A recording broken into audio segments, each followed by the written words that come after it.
If anybody would take the time to really study the facts, then they would know that there is no doubt that Julius Jones is guilty.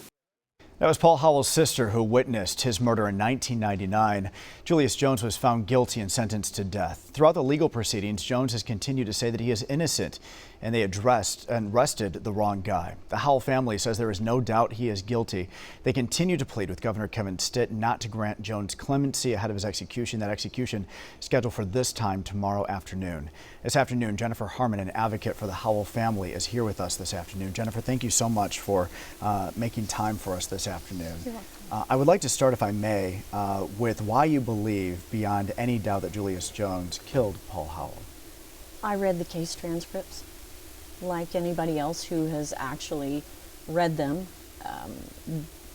There just leave no doubt that Mr. Jones is responsible for killing Paul Howell. There's no question about it. How's the Howell family feeling today? I would imagine today's an emotional day. We're now 24 hours away from the scheduled execution.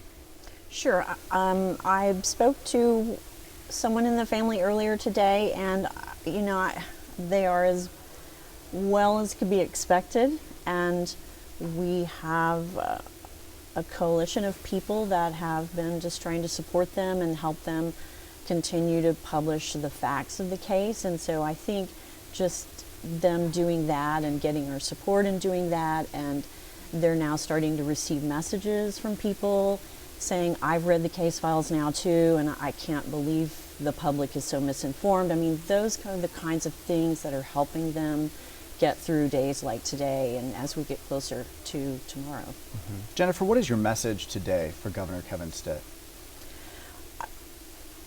Our message today, I'm with Justice for Peggy Coalition, and so we do this, and this is not a new scenario for what I'm dealing with and how we're helping them. And our message to Governor Stitt is just stay the course. It's the law. He was rightfully convicted, and the evidence speaks loud and clear, and the Howell family needs justice to be served, and that's it. And really, it's really time for this chapter for them to end. And there are people who are advocating. We have public leaders that are advocating for his release or some kind of clemency. And so to the Howell family, that is torture. They'll have to go back to another hearing, and to people like myself who are always in public safety or community safety, it's really unnerving. That's another thing we would want him to know. It's really unnerving that we have leadership in our state and at a city level that are advocating for the release of a rightfully convicted killer. And it's, the more people that read the case files and they come out and they come to understand that we're not just talking about Julius Jones. We're actually talking about what has turned into a public safety crisis. Well, Jennifer, thank you so much for being here this afternoon. We really, really appreciate it. Thank you. And to hear from supporters of Jones, of course, there have been many that have spoke out.